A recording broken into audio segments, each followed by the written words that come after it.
Third-party companies stepping up to provide where Hasbro fails.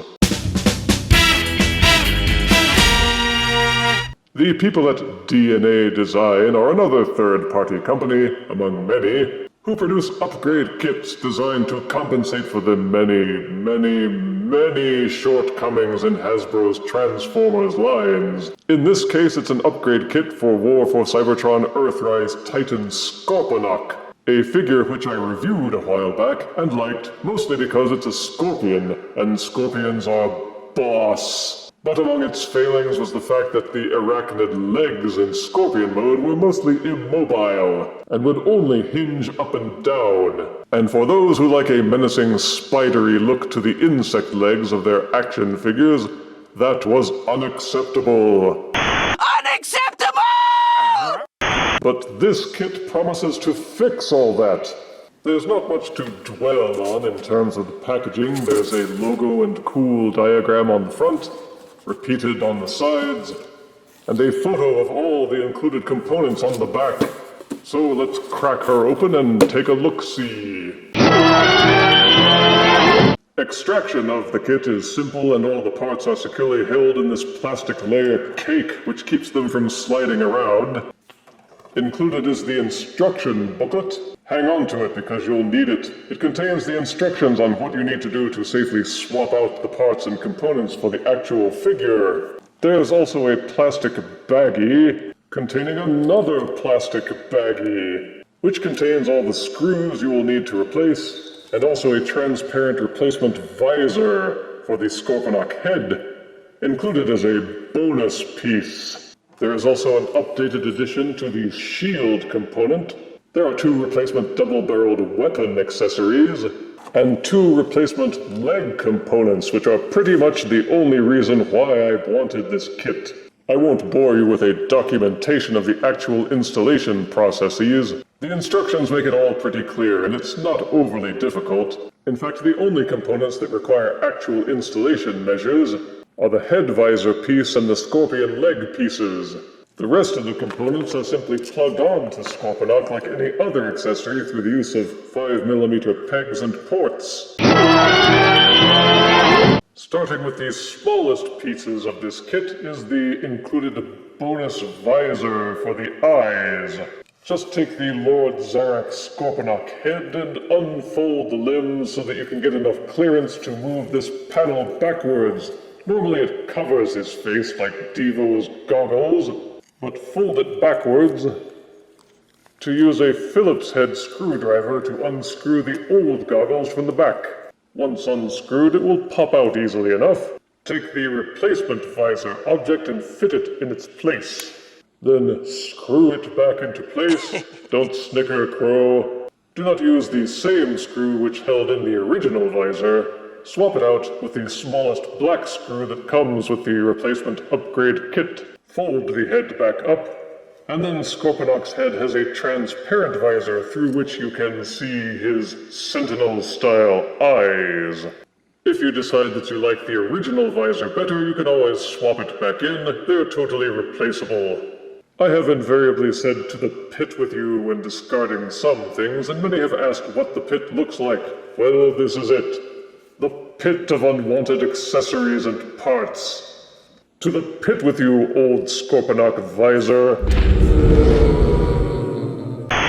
The only other parts that need to be installed are the leg apparatus, and that's simply a matter of detaching the tail section from Scorponok's back. The entire section will pop off. Once it's removed, you scoot the legs out of the way, which exposes these 2 screw holes here. You take any small Phillips head screwdriver, unscrew these sections, remove it. Once the screws are removed, the entire section will slide out pretty easily. You can take the screwdriver and pop out this plastic wheel and use it to replace it into the new apparatus. Then slide the new one back in. Use the screws that they give you with the kit to screw them back in. Then it's a matter of popping the foreleg sections off from the middle joint of each scorpion leg. Pop them off of the old one, pop them onto the new ones. And it's really that simple.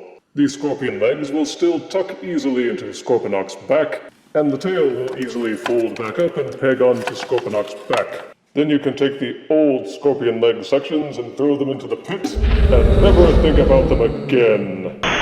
The rest of the kit parts are fairly straightforward. Each one of the guns is meant to be a replacement for the default ones that come with Scorponok. But unlike the default guns with their frozen, immobile barrels, the ones that come with the kit can swivel and tilt. Each one is pegged and hinged, so they will swivel to the left or to the right, and also raise up and down. You may plug the guns anywhere onto Scorponok's body that you like, then angle the gun barrels to be more menacing. There's no need to throw the original guns away. You can use them for further enhancement and weaponization of your Scorponok figure. The shield accessory is included with the kit. You're meant to take the default weapon pincher thingamabobble. There are two little pegs on the inside that it pushes into to hold it in place, and it turns into one big honkin' shield instead of the dinky wussy one that came with the default figure. The pegs on the Scorpion forearms, and these holes on the back of the shield, will plug it into place and hold it firmly. And I must confess, the bigger shield does make him look more intimidating. For the Scorpion mode, once again you take the replacement guns and simply put those into the tops of Scorponok's Scorpion arms, and again you can put the spare guns anywhere else you wish. You disassemble the shield component by removing the pinchy grabby thing, then sliding out the side components from the shield. The center portion folds in half, and you insert it thusly into the back of Scorponok's tail. Then the pinchy grabby accessory simply pegs in on top of it to hold it all into place.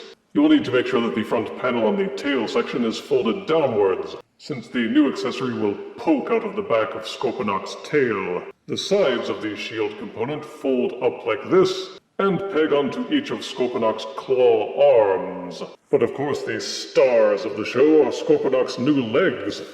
Instead of being frozen in place and only being able to hinge up and down, they have now added a side rotation element, so they can hinge up and down, to the left and to the right, and they will also bend in the middle and at the tip of the leg. It allows for much more Scorpion-like posing for the legs in Scorpion mode. Granted, they're dinky, teeny legs that look like they couldn't haul anything, but at least now you have the option to make them look more robotic and realistic. As for the base mode, the instructions tell you to unfold the central part of the shield accessory and slip it under the ramp, which effectively blocks anybody from using it as a ramp.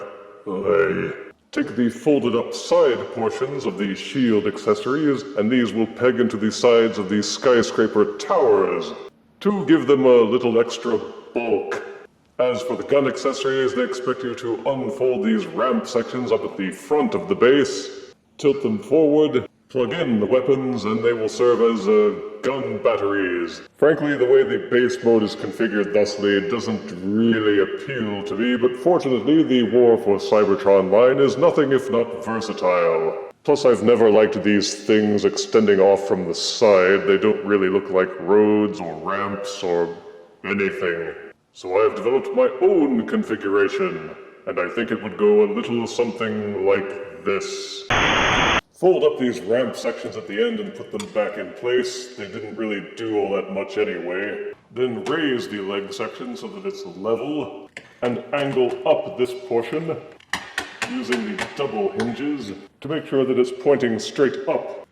Tilt up the ramp section again, fold the panel sections around so that it is closed. Repeat for the other side. Then use any Earthrise shield micromasters to connect the two ramps into a form of bridge between these two new skyscrapers. Take the folded up side panels of the shield accessory and plug them into the front of the new skyscrapers. Take the gun weapon accessories and plug them into the side to serve as additional gun batteries. And you can still plug this part in underneath the ramp if you want to.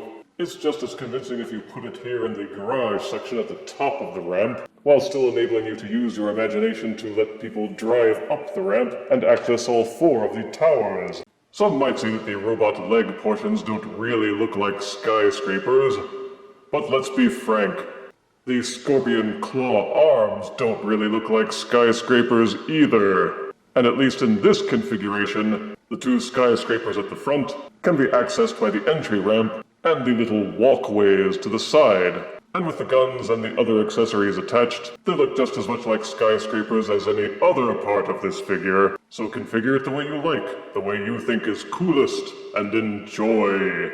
When I got this kit, it was only $30, which isn't too bad when you consider all the raw plastic that you get. It is all the result of mold injection and feels quite durable. Not that I plan to do any stress tests by dropping anvils on them, but they should hold up well under normal care and use. There is a second version of this kit containing different parts, which you can use to fix other problems with the Scorponok figure, including the hollow ankles, but this kit is sufficient for my needs, and I declare the DK21 Upgrade Kit for Scorponok death-tested, death-approved. Tra-la-la-la-la-la-la-la-la-la. If you refuse me, honey, you lose me, then you'll be left alone, oh baby, tell 'em all, and tell me I'm your own.